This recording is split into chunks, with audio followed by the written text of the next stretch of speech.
आज जब अखबार खोला तो ये पता लगा, अखबार खोलते ही ये बड़े बड़े पेज की ऐड आई हुई है। दो अखबार, दैनिक जागरण और दैनिक ये हिंदुस्तान, इन दोनों के ऊपर पूरी ऐड है, फुल पेज की ऐड है। इस फुल पेज की ऐड में ये क्या बताते हैं?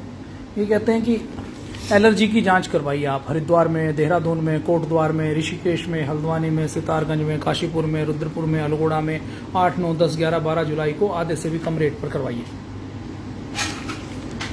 तो ये जो प्रचार कर रहे हैं, अब इसको देखने से ऐसा लगता है कि जैसे ये कोई बहुत बड़ा परोपकार का काम करते हों, बहुत बड़ा कोई अच्छा काम करते हैं। फिर ये कहते हैं कि खून की जांच से पता लग जाता है कि एलर्जी क्या क्या कारण है। तो ये एलर्जी की जांच कर रहे हैं। ये इन्होंने फोटो लगाई है जिसमें रैशेज पड़े हुए हैं, फिर दवाइयों की फोटो लगाई है, फिर परेशान से लोगों की फोटो लगाई है, फिर एलर्जी के लक्षण भी बताए हैं, एलर्जी क्या है, एलर्जी से क्या हो सकता है ये बताया है कि एलर्जी के क्या क्या नुकसान है।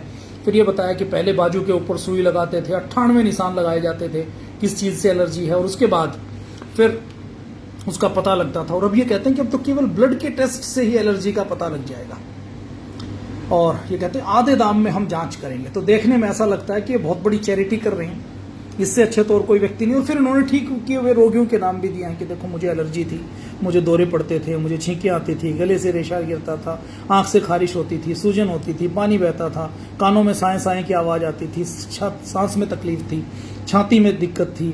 मैंने डॉक्टरों को दिखाया, दवाई करवाई, कोई इलाज नहीं लिया, पंप भी लेता था, फिर भी नहीं हुआ। फिर मैंने इसी लैब से मैंने एलर्जी का टेस्ट करवाया और मैं ठीक हो गया। अब दूसरे एक डॉक्टर रोगी के भी अनुभव हैं, और ये फिर कहते हैं कि आधे रेट के ऊपर जांच की जाएगी। तो देखने में क्या लगता है, ये जो फुल पेज की ऐड है ना, ये फुल पेज की ऐड इस दैनिक जागरण में, हिंदुस्तान में और पता नहीं कितने अखबारों में आई होगी। मैं तो ये 2 ही अखबार मंगवाए थे। तो इसमें ये फुल पेज की ऐड के करोड़ों रुपए लगे होंगे, और ये जो जांच हो रही है ये 4-5 शहरों के अंदर भी हो रही है। तो देखने में क्या लगता है, देखिए ये कोई इलीगल काम नहीं कर रहे हैं, अच्छा काम कर रहे हैं। अच्छा या बुरा जैसा भी काम कर रहे हैं, अपना बिजनेस कर रहे हैं, मैं इसको काम ना कहूं। देखने में ऐसा लगता है कि जैसे ये कोई चैरिटी का काम करते हैं, परोपकार का काम करते हैं, लेकिन एक्चुअल में ये चैरिटी और परोपकार का काम नहीं है। एलर्जी टेस्ट करवाने पर जाने अपनी इम्यूनिटी का लेवल, IgM, IgG और IgA, vitamin B12, vitamin D की जांच निःशुल्क की जाएगी। तो ये जांच मेरे ख्याल से मुझे लगता है हजारों रुपए की जांच होगी, तो इसमें वो 2 जांच निःशुल्क भी कर देंगे, तो भी उनको एक तो जांच से फायदा होने वाला है। और व्यक्ति जांच के बाद क्या होगा, जांच के बाद वो कुछ ना कुछ बीमारी निकालेंगे, और बीमारी निकालेंगे तो आप उनके परमानेंट कस्टमर बन जाएंगे। मतलब क्या है कि आपको बीमार करना, बीमार घोषित करना। देखिए जो आधुनिक चिकित्सा पद्धति है, अभी उन्होंने कहा ना 2-3 दिन पहले कि गिलोय से लीवर फेल हो गया। गिलोय से लीवर फेल होने का एक भी प्रमाण नहीं है। गिलोय के ऊपर हजारों रिसर्च पेपर हैं जिसमें गिलोय लीवर को ठीक करती है।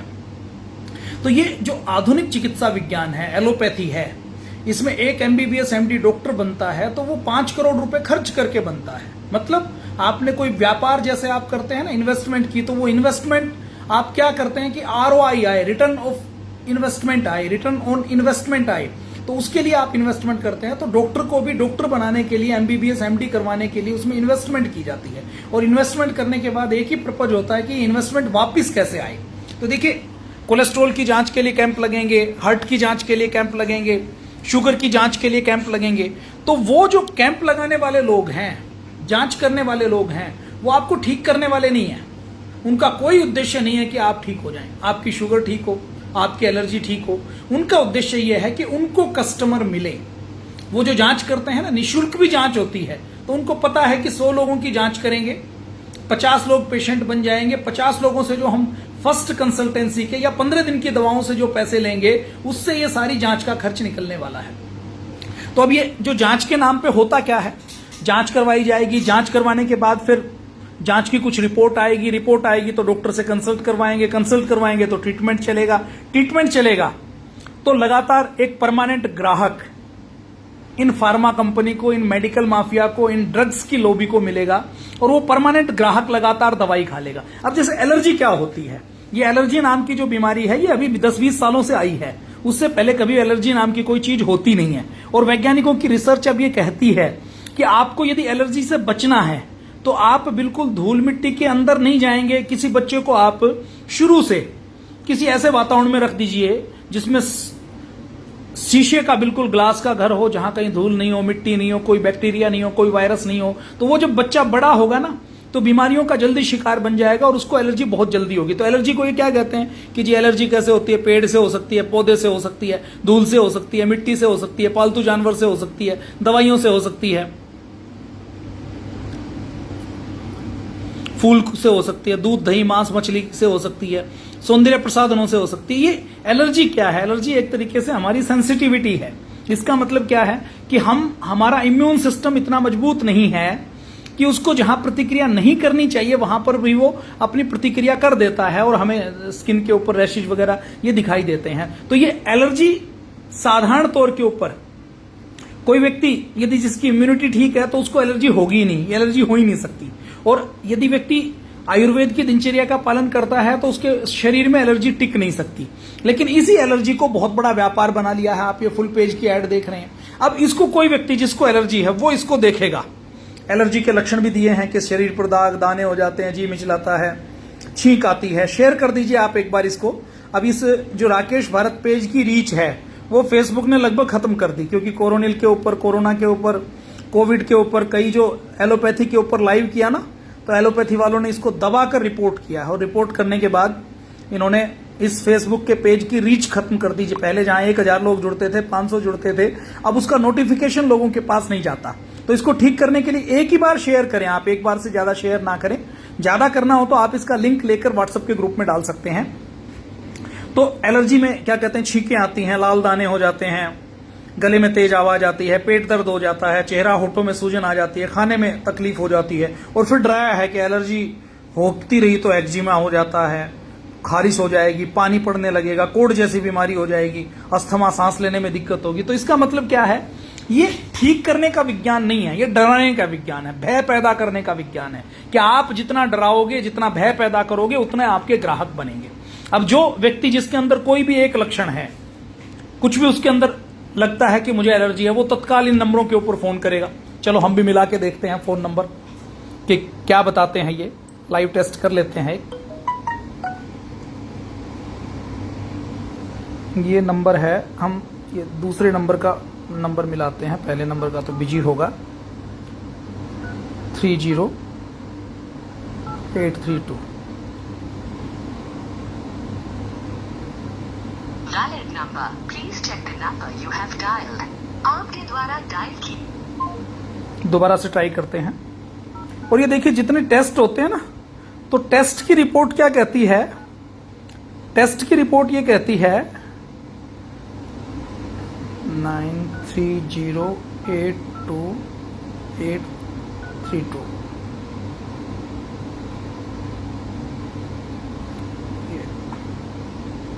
आपके द्वारा डायल किया गया नंबर अभी व्यस्त चल रहे हैं नंबर, क्योंकि पूरे देश में ऐड आई है ना, तो इसलिए अब ये चलिए तीसरा नंबर लगा के देखते हैं हम।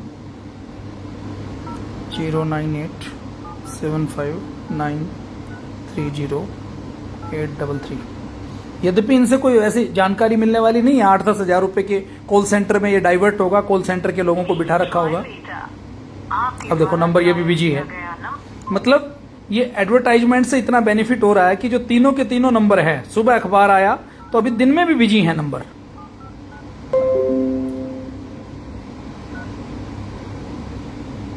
हम हरिद्वार का नंबर लगाते हैं 6090901। ये हम नंबर लगाते हैं हरिद्वार का, देखते हैं क्या आता है। आपके द्वारा डायल किया गया नंबर वैध नहीं है, कृपया। थोड़ा सा टाइम लग रहा है, चलिए आप लोग बने रहिए। 09412942233।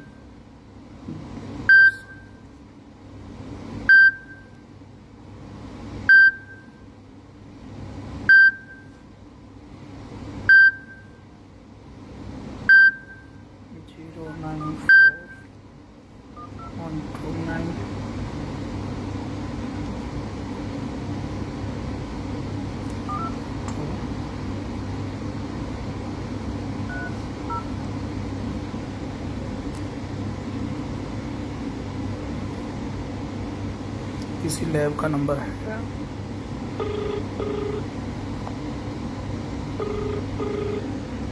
ये देखिए जो टेस्ट भी होते हैं ना, टेस्ट की रिपोर्ट क्या कहती है, new England journal of medicine नाम का एक पत्र है, 2008 में उसने एक रिपोर्ट पब्लिश की।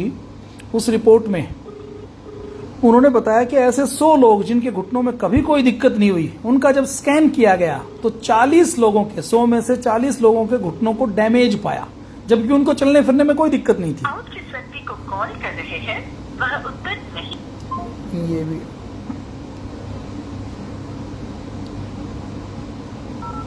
चलिए लगाते हैं।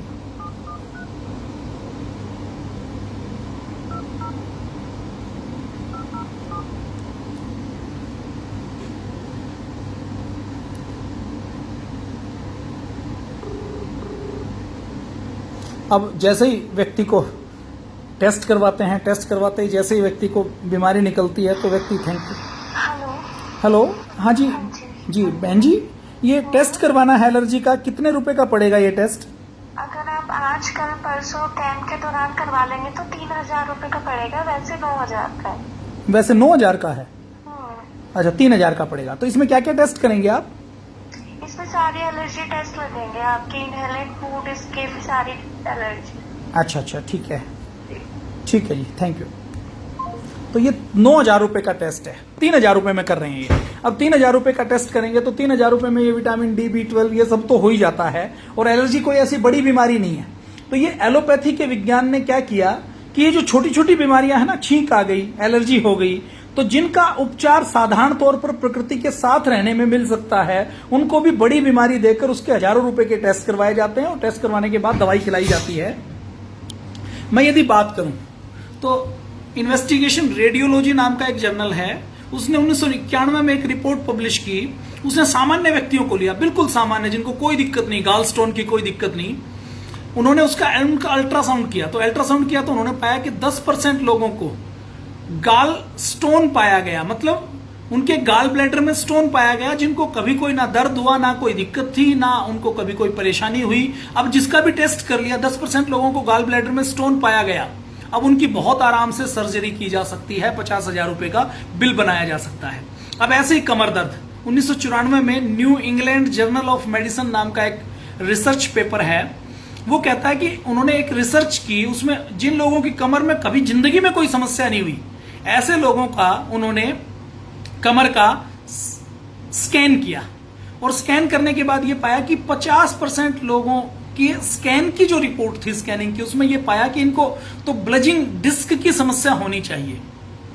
उनको कभी कोई कमर में दर्द नहीं हुआ, लेकिन फिर भी 50% में स्कैनर क्या कहता है, वो कहता है कि इनके तो कमर में दर्द है। अब उनको बहुत आराम से उनको दवाइयां खिलाई जा सकती हैं, बहुत आराम से उनकी सर्जरी भी की जा सकती है। इसको कहते हैं कारपोरेट कंस्ट्रक्शन ऑफ डिजीज, मतलब बीमारियों को पैदा करना, बीमारियों को झूठा पैदा करना, फिर बीमारियों का डर पैदा करना, और बीमारियों का डर पैदा करके फिर बीमारियों के डर के नाम पर बीमारियों की दवा को बेचना।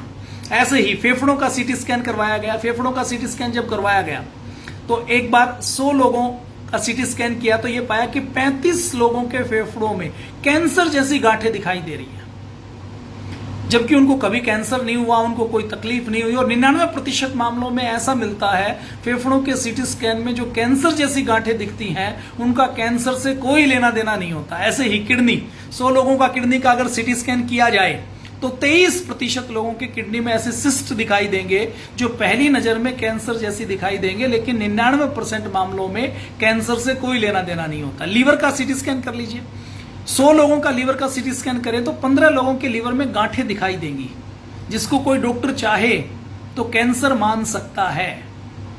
और अगर कैंसर नहीं माने और उनकी स्कैनिंग नहीं करवाई जाए तो पूरे जीवन भर ये गांठें पड़ी रहेंगी, जो किसी भी प्रकार की ना तो कैंसर की बनने की कोई गारंटी, ना वो कोई किसी भी प्रकार का नुकसान होगा। हार्ट की जितने रेडियोलॉजिस्ट हैं उनको अपने हॉस्पिटल की EMI देनी होती है, फीस देनी होती है। 95% हार्ट के रोगियों की जांच सामान्य हो तो भी, जैसे एक व्यक्ति स्वस्थ है, ट्रेडमिल का टेस्ट कर लीजिए, उसके अंदर भी ठीक है, और जो दौड़ सकता है, भाग सकता है, जिसको कभी छाती में दर्द नहीं हुआ, उसका भी यदि एंजियोग्राफी करते हैं तो 95% लोगों के हार्ट में 20%, 30%, 40% उम्र के लिहाज से ब्लॉकेज मिलती है। और वो जो ब्लॉकेज मिलती है उसमें 10-20% का तो वैसे अंदाजे के ऊपर होता है कि डॉक्टर उसको क्या माने, उसको 50% माने कि 70% माने।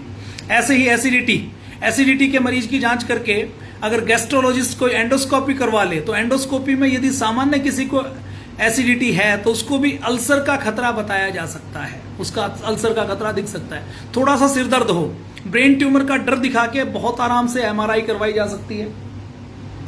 पेट में थोड़ी सी दिक्कत हो तो अपेंडिक्स का खतरा बताया जा सकता है। अल्ट्रासाउंड तो बहुत आराम से करवाया ही जाता है। और अल्ट्रासाउंड में कई बार अल्ट्रासाउंड में आपने कभी अल्ट्रासाउंड की स्क्रीन देखी?